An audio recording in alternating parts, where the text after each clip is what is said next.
And I'd like to introduce Neda Anasari from the Outreach and Technical Assistance Network, OTAN. Hello, everybody. I hope everybody had a great lunch.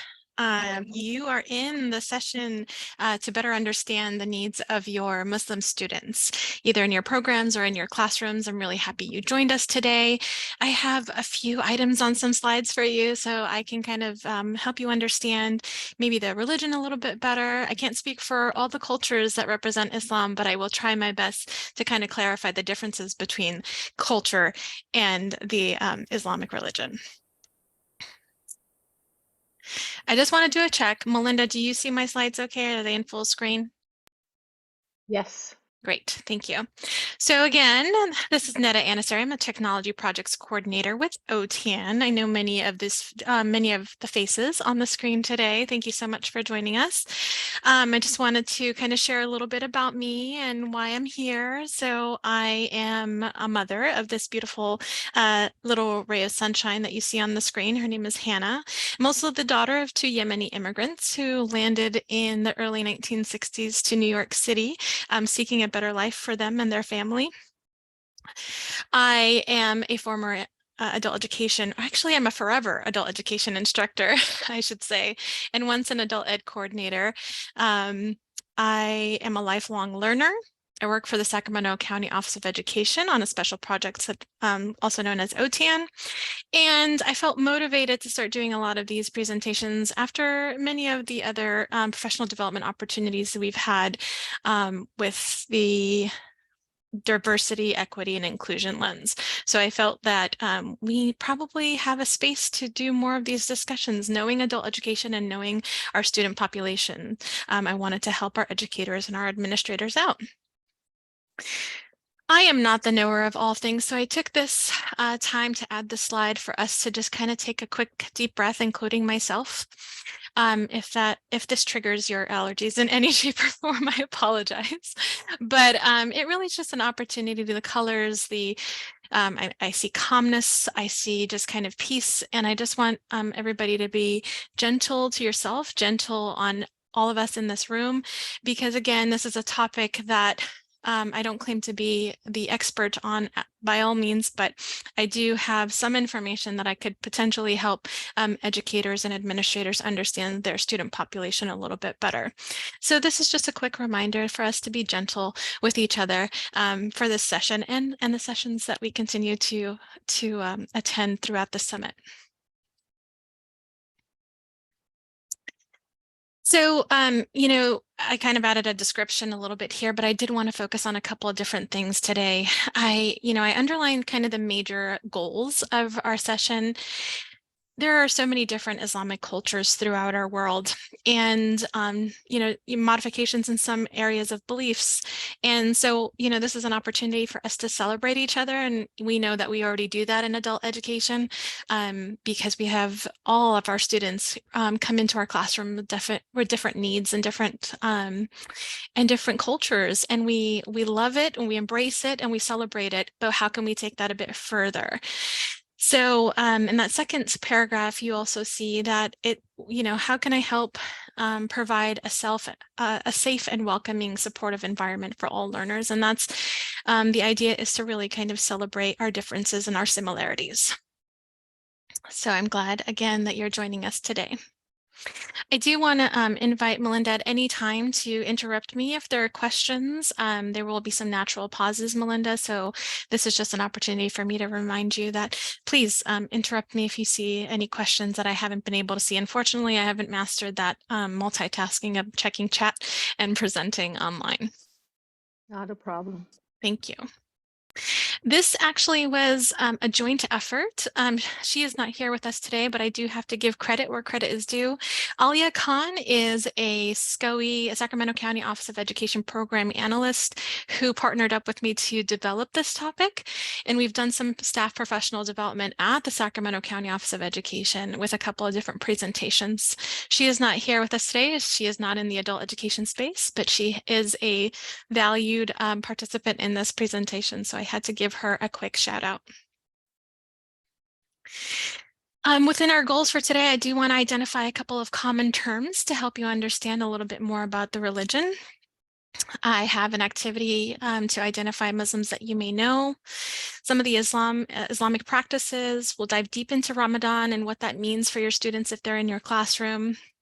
We'll talk a little bit about the difference between culture and religion, the different calendar events, some diet restrictions, some myths, and the impacts of 9/11, some of the support services that we see through our county, and then, of course, some additional resources and PD opportunities if you're interested. So here are the common terms. So many times people mistake these first two, Islam and Muslim. So Islam is the religion, and it's, of course, the submission to the will of God. And so if you are Muslim, then you are a follower of Islam. And oftentimes people kind of mistake the two. They might be asking, do you follow Muslim or are you Islam? So Islam is the full religion and Muslims are the followers of Islam. There are also times where I get questions of what does Allah mean? And Allah, the word Allah, is actually the direct translation of God in Arabic. So Allah means God in Arabic, in the Arabic language. Of course, we've heard and we've, kind of misheard what the meaning of Allahu Akbar means. Unfortunately, it has been misrepresented, but it actually just means God is most great. And so that is a direct translation also from the Arabic language. It just directly means God is most great. It's often used during prayer. It's often used when people are very happy about receiving something or good news. Many times people will just join in the God is great, but in the Arabic translation means Allahu Akbar. You may have heard the word jihad, and the actual literal meaning of the word jihad means struggle, to struggle. If I'm struggling with this presentation, I am in jihad. The Prophet Muhammad, peace be upon him, you may have heard many stories of the Prophet Muhammad, and that is the messenger of God, which Allah gave the holy book to and to represent Islam. The Quran, you may see different spellings of the Quran, which is sometimes K-O-R-N, sometimes Q-U-R-N, and depending on which culture you're really talking to, they may be spelling it a little bit differently. But really, the Quran is the holy book. So think of the Bible or the Torah. The Quran is the holy book that Muslims follow. We'll go to the next column. And Hajj. Hajj is one of the pillars of Islam, and we'll go into that in just a little bit. It is the pilgrimage that's done by Muslims once a year. And this is the holy house of Mecca is located in Saudi Arabia, and we'll dive into that in just a little bit. You may hear oftentimes that people only eat halal. And what does halal mean? Halal means it's the way it was slaughtered, or if it's been blessed. And so that is often also many Muslims decide to only eat things that are halal. The imam is a person or a religious leader at the mosque. Oftentimes, the imam is the one conducting marriage ceremonies, leading prayer, and so on. I just mentioned mosque, also known as masjid. If you've heard masjid, masjid is more Arabic. So you're saying masjid, that's Arabic, but the translation of that would be a mosque. And it's the place of prayer that followers of Islam go to deliver prayer. They can also deliver prayer at their homes. Unfortunately, there is such a thing as Islamophobia, and it is the prejudice against Islam or Muslims. And then the last item on this list is Ramadan. It is the 9th calendar month in the Islamic calendar, and we'll dive into that in just a little bit. What is a presentation without some data? So why do, again, when looking at why should we present more to get to know our students in adult education, you start looking at some data and demographics and you think, wow, 1 million Muslims reside in California, in our great state. And they're in difficult to count census areas, and many of those students and those that we're counting in our census have children, 2.5 children under the age of 5 that are also in our communities. And we know that number increases every day because of the refugee populations that are coming in to the United States and specifically to our state. There are some resources linked to each slide, and you will have access to these slides when we are done. Here's some famous faces for you.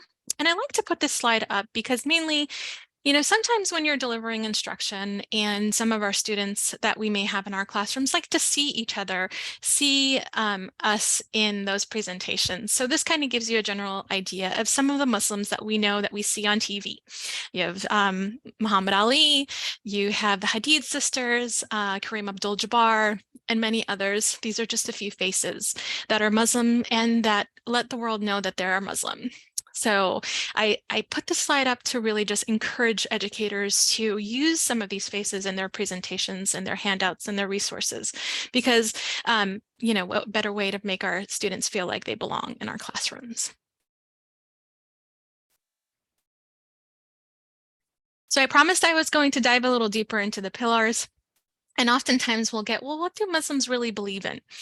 And do they believe in this? And do they believe in that? And I'm here to tell you that the foundation of Islam is really founded on 5 pillars. This is what it takes to be Muslim. This is why I'm Muslim. So the 5 pillars are: number 1, the statement of faith that all Muslims recite at least one time in their life, and this declares Islam. And it's called Shahada, and it believes that Allah is the unknown and the Prophet Muhammad is the messenger. Number 2 is Salah or Salat, which the direct translation of that would be prayer. It's a daily ritual meditation prayer that you do to take, 5 minutes, 10 minutes out of your day to stop, hold from all the busyness and the craziness of the day and give your prayer. It is a ritualized prayer that I'll show you in just a minute. I actually have a picture. And so that's a part of being Muslim. Number 3 is zakah. Zakah means giving charity or taking a percentage out of your income and giving it to the poor and needy. It could be donated to areas like Doctors Without Borders.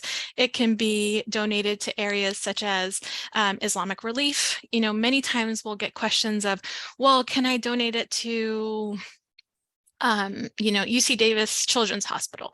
Yes, it's not necessary to donate or give zakah to anything Islamic, but rather a need, somewhere where you can take something out of your assets and what you earn and give it back to the community. Now, I do want to clarify, assets means something that is sitting that you don't use. So here I am, I have my home, I'm presenting from you out of my home. I may have some jewelry that I use and I wear every day. That's not technically, and that's not a sitting necessarily asset. These are items that are sitting. So if you have a piece of land, or if you're renting out a home and you're, receiving some, income from that, then that's what you're going to be paying your zakat from, not from your actual day-to-day living situations. And if in doubt, you always go back into the mosque and you ask your imam for clarification, and that percentage from area to area may change slightly. Number 4 is sawam. Sawam actually translates to fasting. A fast during the month of Ramadan, which is the 9th calendar month on the Islamic calendar. Number 5 is Hajj, and so here's where I would dive deeper into that. So the pilgrimage is the 5th pillar, and this is done on a annual basis. The pilgrimage is done once a year, and so you travel to Mecca, Saudi Arabia, and this is an expensive cost. So it is the key here is if they are able. So that means if you're healthy and you're able. That also means if you actually have the means to travel and spend that money. I apologize, I got a little distracted. I was hearing voices in the house. It was just my daughter coming home, so I got a little distracted. But so that 5th one is if able. Just keep that in mind. It is a big cost to travel. It is quite the the workout too, because you're going to visit the Holy House. You're following in the Prophet Muhammad's footsteps. So you're doing a pilgrimage and you're going around Mecca a couple of different times, and you're praying constantly, and you're following in the footsteps of Prophet Muhammad. So that could be very tiring, and you have to be a bit healthy to be able to do these things. Here's an image of what happens during prayer. So I talked to you about the fact that it is a ritualized prayer. So therefore, there's a lot of bending down, standing up, putting your actual forehead to the ground. There's a lot to say about, your surroundings and this earth that we live on, and just kind of taking time to do a prayer beyond just sitting down and praying. You're just actually moving your body, and you're putting your forehead down to the ground. This also is modified depending on health and ability. One of the questions that I always get is, why do women always pray in the back of men? And so the idea behind women prayer, or men and women prayer, and if you go to a mosque and you see the women praying in the back, it is not because they are less than a man. It is because the process of prayer in Islam requires a lot of bending down and kneeling down, and therefore it is safer for a woman to pray in the back, only so it can reduce the amount of eyes on the woman as she is doing these as she's conducting the prayer. How are we doing on questions or comments, Melinda? You have everyone's rapt attention, and Okay, no one good. is asking. Great. All right. So let's talk a little bit about Ramadan. And so this is probably something that you'll see that your students will not necessarily struggle with, but they might need a little bit more time. They might need a little bit more attention. So again, we talked about it's the 9th calendar month in the Islamic calendar. This event is really, talking about the day the Quran was given by the angel Gabriel to the Prophet Muhammad. Does that sound like a similar story to you? We talk about the different religions and how different religions actually align in certain stories. So I know that angel Gabriel is very familiar in other religions as well. So Muslims practice fasting during the month of Ramadan. So when the sun goes up to the sun goes down, you do not eat and you do not drink. Yes, including water. And no, you do not die. I promise. I've been doing this since I was 11. Not going to tell you how old I am now. But it is a spiritual detox. You're detoxing yourself from all the foods that you may be consuming. Consumption, that's another big piece of Ramadan, is the amount of consumption that we have in our life, whether it comes food or money or activities or however it is. The month of Ramadan is really it's a time to slow down and reflect that on what we do have when it comes to resources, when it comes to food, when it comes to that. And we take time to give thanks to what we do have, and we feel for the poor and hungry and the needy. So we do more charity during that time.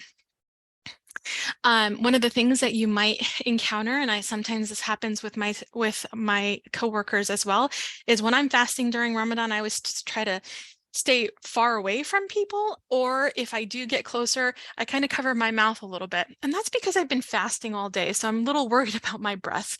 But that's something that you might encounter with some of your students. Especially, if you're not eating or drinking, you're going to lack energy. And so you might not see that energy in your student that you might see on a typical day. So because of the lack of food. A lot of activities might be limited, whether they're working out activities, although I've heard there's some basketball players and football players that are Muslim that happen to fast during the month of Ramadan, and I am just at awe at the fact that they're able to do that. Yes, you're still praying the 5 times a day, but beyond that, you're actually doing additional prayers. Remember, this is a spiritual detox as well. So at times you just need to feel that connection with God. So you'll see often that people might take additional breaks and do additional prayers beyond the 5 times per day. many educators have asked me, hey, is it helpful for me to print out the prayer times and post it in my classroom so that people are familiar with that? Yes, completely appropriate and great. You know, what a way to make your Muslim students feel like they're welcomed. But know that that's not necessarily a one size fits all, especially during the month of Ramadan, where they might feel that they are going to do additional prayers. The fasting could last as little as 6 hours and can last up to 12 hours or more, depending on when it falls during the year. So remember, this is the Islamic calendar, so it's going to move throughout the year. It is according to the lunar calendar. So know that depending if it falls in the summer, we're looking at some really long days. So the lack of energy might be increased. If a Muslim is not fasting, there could be health reasons, there could be other reasons, and that's okay. We don't judge here. That's completely up to the individual. Being Muslim does not mean that you're Muslim for anybody else but yourself. And so therefore, you know, it is up to the individual on how they decide. Again, those 5 pillars are significant, but again, that's not one for us to say, hey, how come you're not fasting during the month of Ramadan? When a Muslim is fasting, you can eat and drink in front of them. I always get that question. I've had coworkers by me that say, "Oh my gosh, I can't believe I ate that candy bar in front of you." I actually am not even paying attention, and a lot of Muslims are not paying attention when they're fasting to other peoples that are eating around them. It's a part of that strength. It's a part of that discipline that we have when it comes to fasting, and we've been fasting for many, many years. So you know, when Ramadan comes about, we're not paying attention to anybody that's eating around us. I've joined several coworkers in the lunchroom at times not eating, but you know, we might be collaborating or talking about something and it doesn't bother the Muslim at all. It's very sweet and very kind for others to consider others' feelings. And if you decide to do that, great, that's wonderful. But know that it isn't something that you have to be extra sensitive for. I know that in the classrooms, you know, oftentimes there are potlucks that happen during Ramadan, and I feel, you know, sometimes that is limited, and I get that, but work with your Muslim student and talk about what that might look like. Is this potluck something that can wait until after Ramadan and incorporate the celebration of the completion of Ramadan? Is it something that maybe the student might be absent to? Is it something that, you know, so there are so many different ways to address those needs. And then wishing Muslims a Ramadan Mubarak just means that your wish, Mubarak means blessed, and Kareem means generous. So if you are wishing them a Ramadan Mubarak or a Ramadan Kareem, that's what you're basically saying to them. And you can also say Happy Ramadan, keeping it simple. All right, folks, so I have a quick Slido, one to show you this tool, the other to see if I still have people awake in this room. But use that QR code, go to slido.com, enter that code, and tell me one thing that stood out to you on Ramadan.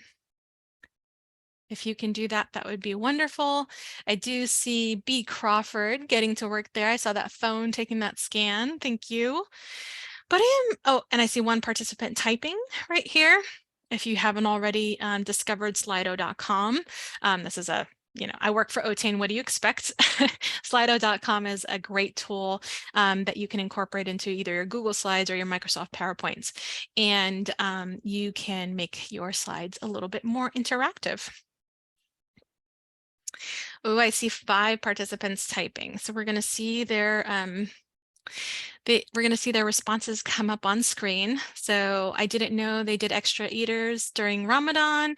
Most of our students take the month off. Okay, that's okay too. Many students might decide to hold from instruction, and unfortunately they can't hold from work. But yes, religious practices are personal. Yep, there are increased time for prayer. Very good. Thank you. Ramadan Mubarak. Yes, can totally use that. I think many of your students will definitely appreciate that you learn that. Yes, thank you. I'm glad the 5 pillars were helpful. You didn't know about prayer. Yeah, many times even outside of Ramadan, people choose to pray more than the 5 times a day. Great. Oh, somebody wrote in Arabic. Yay. Look, so in Arabic, on screen, you're seeing Ramadan Mubarak, but in Arabic. Arabic calligraphy is gorgeous, by the way, and I have several friends who come to me and ask me, hey, can you translate this saying because I want to get it as a tattoo? I have to tell you, Arabic is my second language, so I always hesitate. I always take it to somebody that Arabic is their first language because I don't want anybody to get anything permanent on their body that I haven't been able to completely verify. So that's great. Nice to know that we can eat around those that are fasting, community participation all together. Great, great, great. Halal, never knew what it was. Sounds kind of like kosher. Yes, absolutely. You are correct. Okay, and I'm glad to hear that some of this is new for this group. Thank you. Great. Okay, let's move on. So this one's a really big slide for me, and I enjoy talking about this one quite a bit because there are Muslims all over the world. The biggest Muslim population is out of Indonesia, believe it or not. And oftentimes people will say, oh, well, Arab countries are Muslim. Well, Indonesia is not Arab, right? So you have in Africa, there are Muslims all over the world. And therefore, because of that, the culture and the tradition will always be different. It's according to where you come from, where your country is from. Oftentimes I'll probably give you examples of Yemen because that's where my parents are originally from. But that's the culture part of things. Even when it comes to dress, even when it comes to food, religion, on the other hand, is a different component. And we talked really already about religion. Those 5 pillars are what make you Muslim. So when it comes to tradition, the first bullet point that I have there is education and early dropouts. Culturally, that there are certain cultures that don't believe that women need an education. And unfortunately, I mean, there's nothing that has nothing to do with the religion itself, but that has everything to do with that culture and the lack of, maybe understanding of what potential that may have, or old school customs or old school traditions that their grandparents and great-great-grandparents did. And some cultures and some countries carry that. What my great-great-great-great-grandparent did, I have to do the same today, right? Those are some of the, especially in Arab cultures.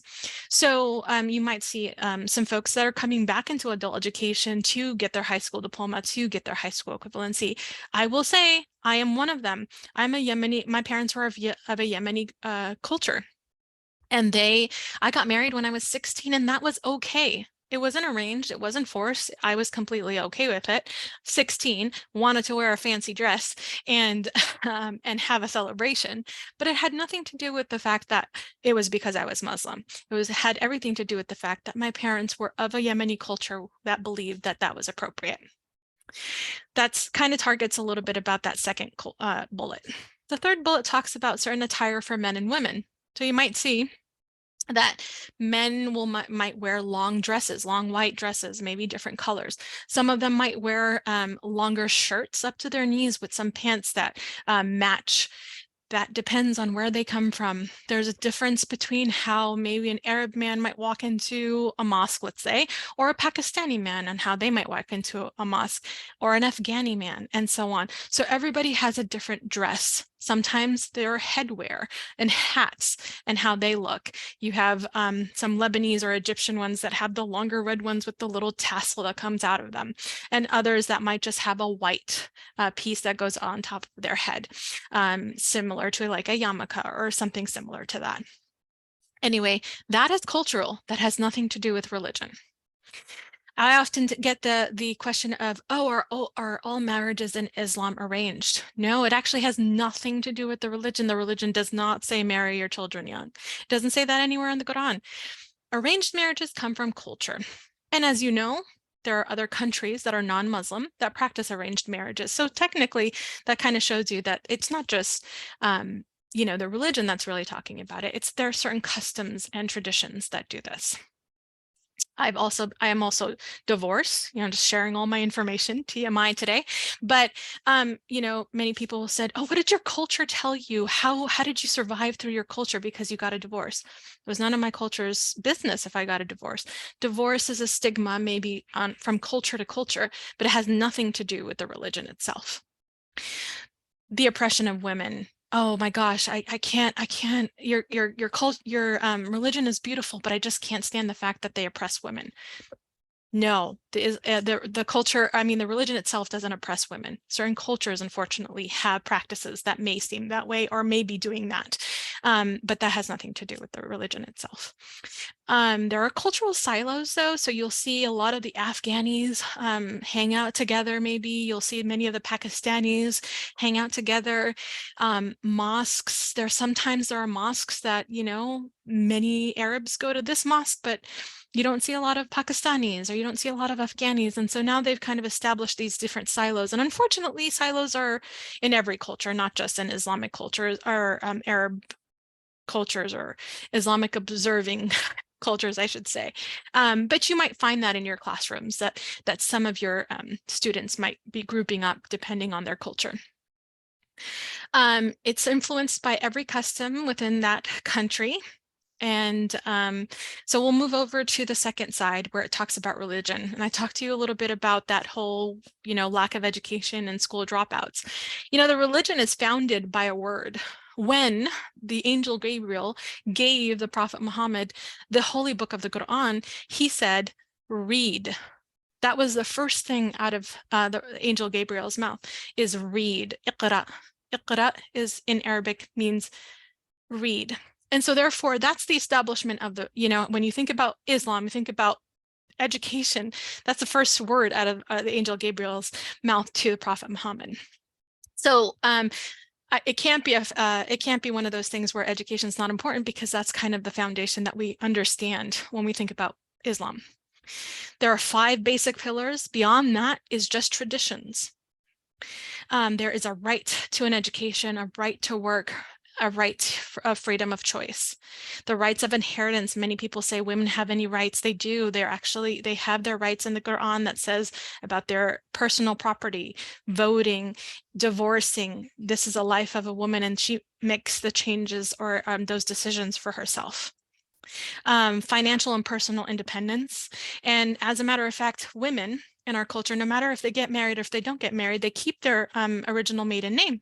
They don't change it to their husband's name, because that is their identity. They keep their original name.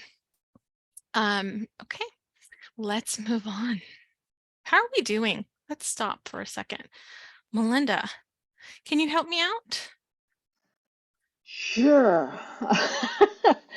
A lot of information. Very good. Margaret has a question. If non-Muslims travel to Islamic countries, should women in particular need to cover their head and arms? Yeah, I would say I'm going to give you the answer that everybody doesn't like. It depends on the country.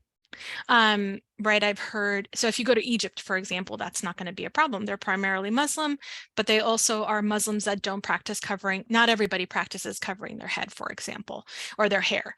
So therefore, you're completely okay with doing that. But if you're going to Saudi Arabia, that might be a different story. So I would encourage anybody traveling into Muslim countries to maybe understand the culture and the needs of the country as they go into it.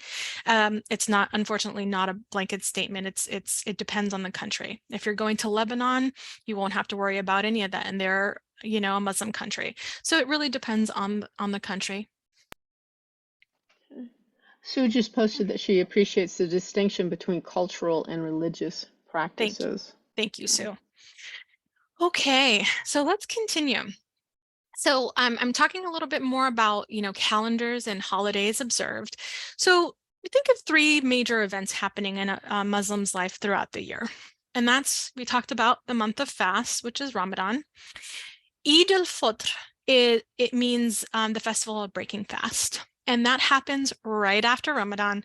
Is the, you know, we get to eat, right? But beyond that, of course, I laugh about that because it's really just, okay, you have accomplished 1 month of fast. I mean, yes, you're right. When people ask me, oh my God, and you didn't die, it's true. It is a very difficult event. It requires a lot of discipline, a lot of, you know, spiritual commitments, a lot of, you know, just this ability, the strength to be able to not be able to consume throughout your day. And so there is a big celebration that happens, and it's actually an official holiday. It's called Eid al-Fitr. So if your students are absent those days, know that that's because it's not a formal holiday on the calendar.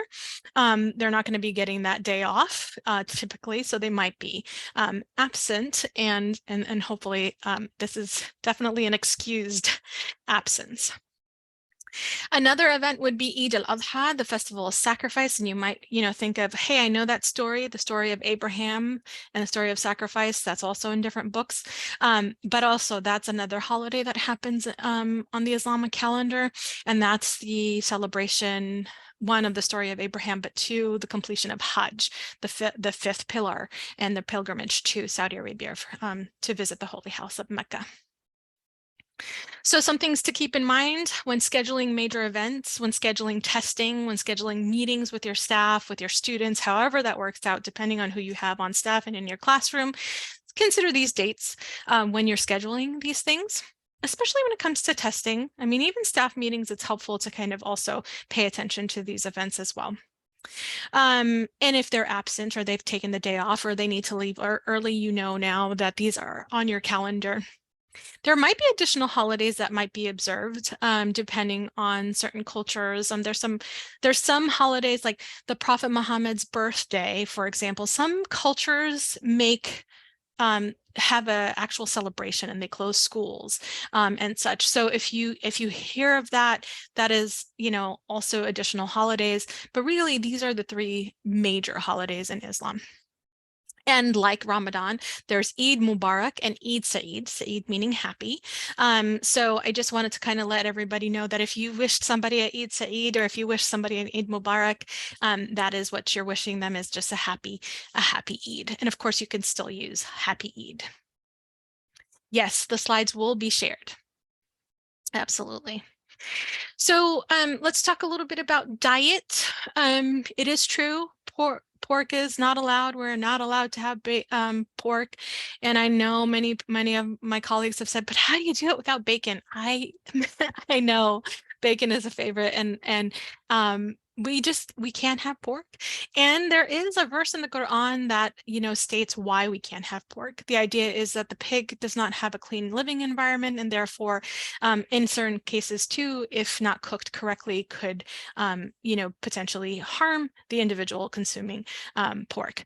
So therefore, it is off the table for us. We do not eat it. There are, when I was growing up, I couldn't have a hot dog from a street vendor because I'm from Brooklyn, New York. And my mom always told me, don't eat the hot dogs from the street vendors because we never know what kind of meat they have. And so I actually still till this day don't eat hot dogs, even though we have turkey dogs and chicken dogs and beef dogs. But because my mom told me I can't have it, those are some of the things here. That's culture for you right there, huh?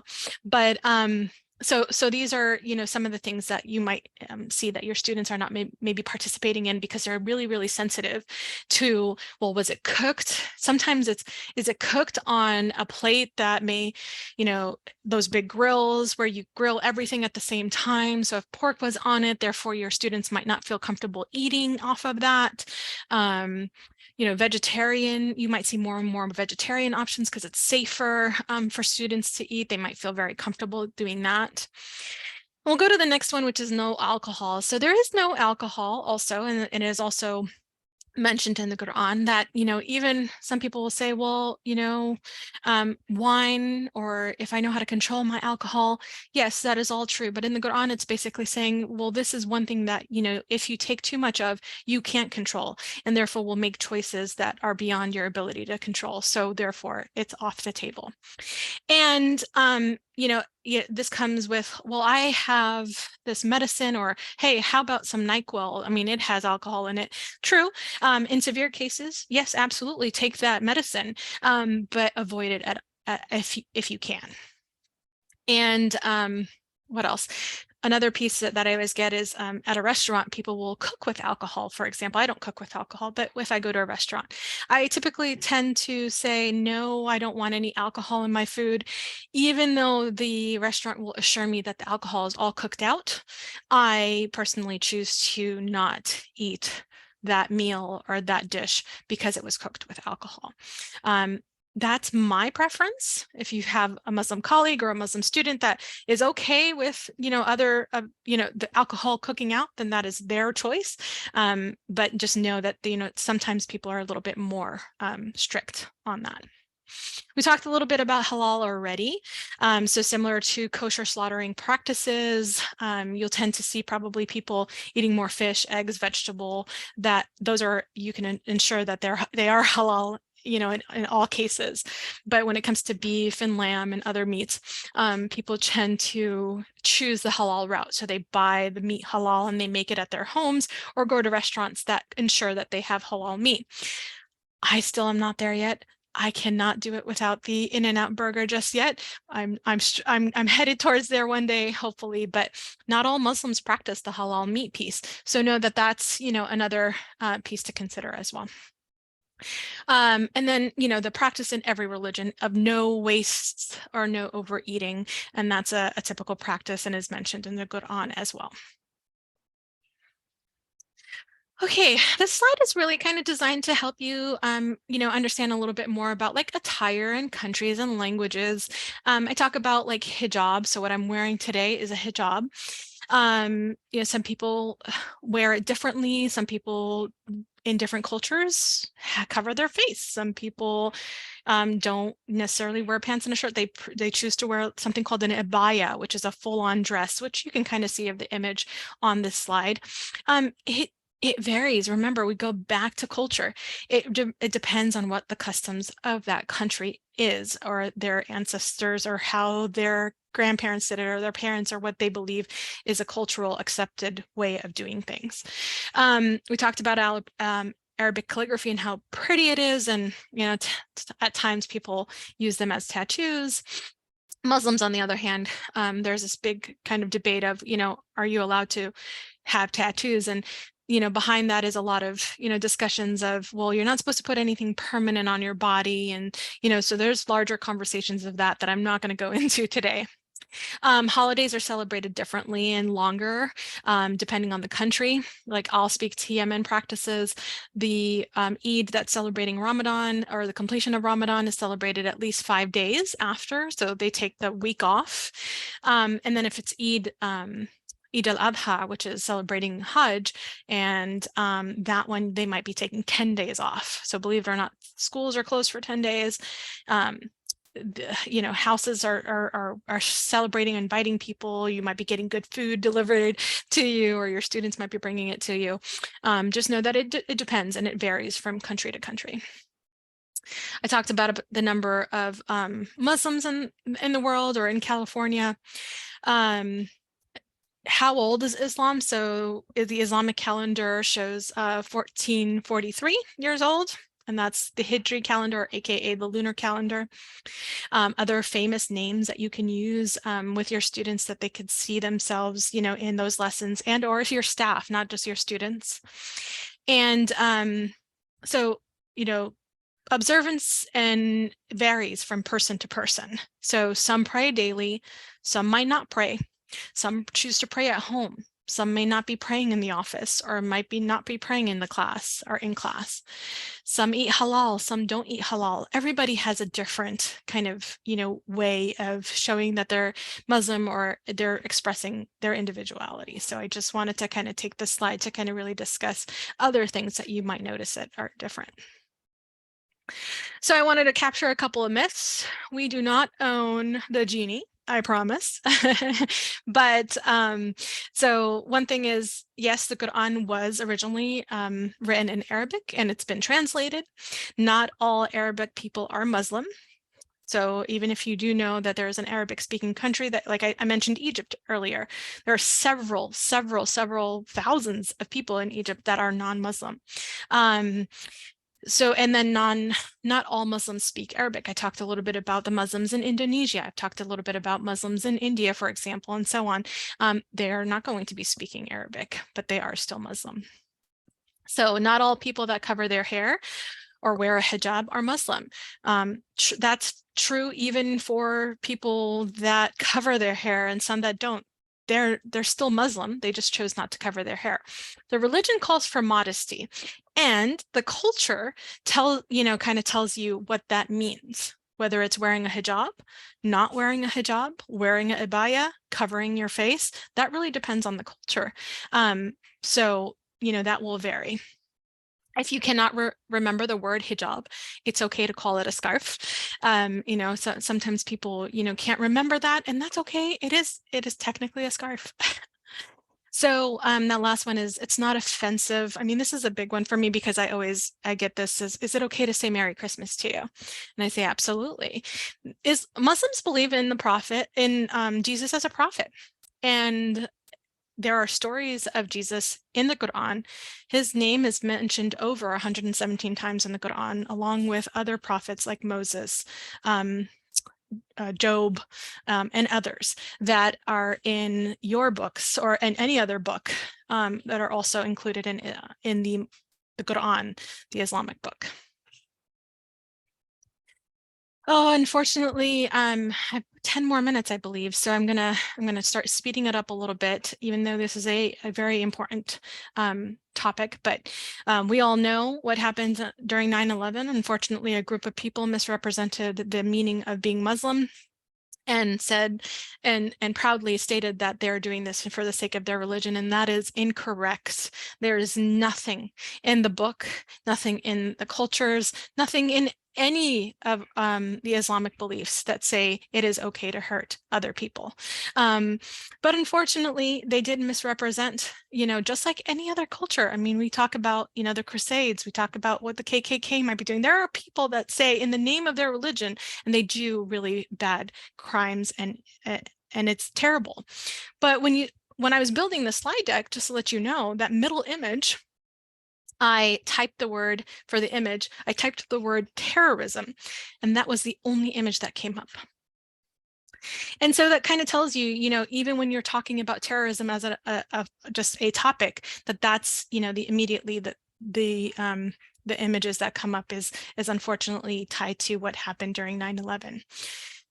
I had family members and friends that were taken away from us during that time, and we mourned. It was in my home city. I visited the Twin Towers, and growing up in elementary school and middle school, many school trips to the Twin Towers, and then our city was in dust for many, many days, and all of our family members were heartbroken, and friends. We lost members of our community during that time too, and it was an awful, awful time for Muslims in addition to non-Muslims. We were misrepresented, and so unfortunately then became almost the face of terrorism. And then there are many causes and cases and stories of discrimination that happened in our schools, in our workplaces, unfortunately. And because if you wear a hijab, you then were targeted specifically because they knew you were wearing a hijab, so therefore you were Muslim. Even Indians or Sikhs, for example, who wear maybe a turban on their head, started being targeted as Muslims as well. And they were discriminated against. It was an awful time. So, I mean, the reality of it is that so many Muslims, the suicide rates went up because children were having a hard time understanding and being, bullied in schools. Mental health in general cases went up because a lot of people did not know how to handle one of embarrassment of how do I, show my community that I am not a part of this, or I'm not okay with this. But also, just unfortunately put us backwards so much. So, it tells you a little bit about kind of what we had to deal with in our schools, in our workplaces, and so on. I do want to talk a little bit about some positive stuff that over the years have happened as far as community practices. I can speak that, SCOE hasn't necessarily identified a prayer space for me, but when I was hired, I was told by the HR manager, we do have private offices, and we do have some rooms that are dedicated as spaces that you can utilize for, prayer if you choose to do so. And I felt very welcomed when I was told that. So those are some ideas that you can kind of start thinking about how you can make your Muslim colleagues and your Muslim students feel like they belong. I've been asked to, should I dedicate a place where people don't step on that area, or be on the corner of my classroom? Is that okay? Muslims will pray anywhere they are able to. So if there's a dedicated corner there for somebody to pray, that's okay. They can bring their prayer rug. They can pray anywhere. But if you have a special place that you can dedicate for that, that's great. And if they know, at least they know that it's there, that's, the best that sometimes we can do. There are several other sensitivity training that you can do for your schools, for your districts, with your colleagues. And the last one talks about a district example. Elk Grove Unified School District offers cultural appropriate meals for their students. And so Muslim students have the option to have an alternate if they can't have the meal like everybody else. CARE is the Commission on Islamic Relations, California Association on Islamic Relations, sorry. And they have a bullying report that they issue on an annual basis. So here's a link to it, but I'm also going to give you a link to this presentation so that you have it. Understanding the educational needs of Muslim peoples is also out of a Muslim Welfare House Trust out of London that one of my colleagues shared with me, Dr. Veronica Parker. Thank you. We were able to link that on these slides as well. So please take a look at that. There are additional options. I mean, if you need me to do this presentation for your staff, happy to do it, of course, but there are people that are way more knowledgeable than me. There could be, beyond a 1 hour presentation, there could be additional professional development around this topic. ANA Professional Development has their website designed to offer professional development for different organizations. And then, of course, the Council on American Islamic Relations also does something similar. They have chapters throughout the state then, and they offer sensitivity training as well. So I kind of took this from Ken Shelton earlier. So we all belong, using Ken Shelton's prompt. We design learning which, remember how he challenged us and he asked us to do that. So, entertain me for a second. Here's another Slido. From the lens of diversity, equity, and inclusion, I challenge you to answer that question. Using his prompt, we design learning which. So please take the opportunity and add to the Slido, please.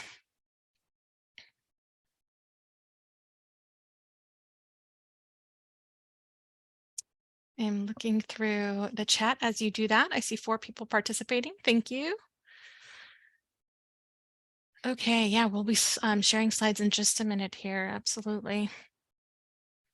Yes, the books are very similar. Oh, I'm so glad. So Karima said she loved this presentation. Great. I'm glad this was informative and inclusive.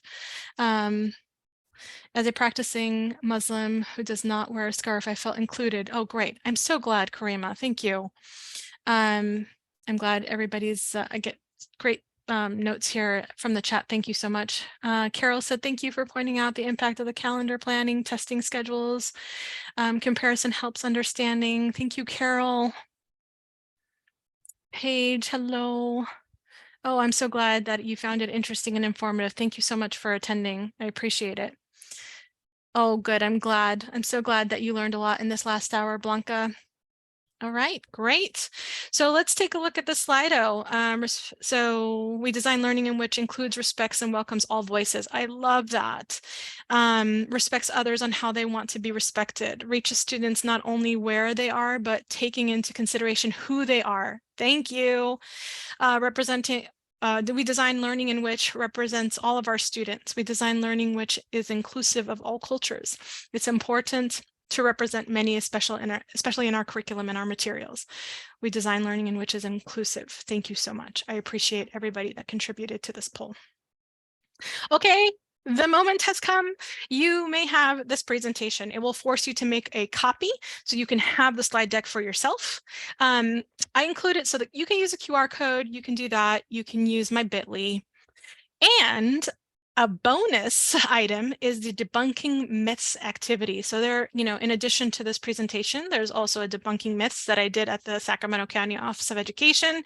You have the activity for your staff potentially or for your students, and then you have the answer key as well. So if that's helpful for you, you can also obtain that from this presentation. So taking something that you can take with you, not just a presentation, but also an activity that you can potentially use with your instructors. Please, each one of these links will force you to make a copy. That way you have your own. And if it doesn't, and if it's view only, I know for a fact that debunking myths will force to make a copy. The sample DEI presentation activity, the QR code and the bit.ly link will actually just take you to view my slide deck. So if you are interested in a copy, then I can certainly send you that link. One last thing, I'll share my email with you in just a minute, but one last thing. Hey, I gave this presentation to you right now, but you're probably not going to remember all of it, or you might have additional questions because of unique scenarios.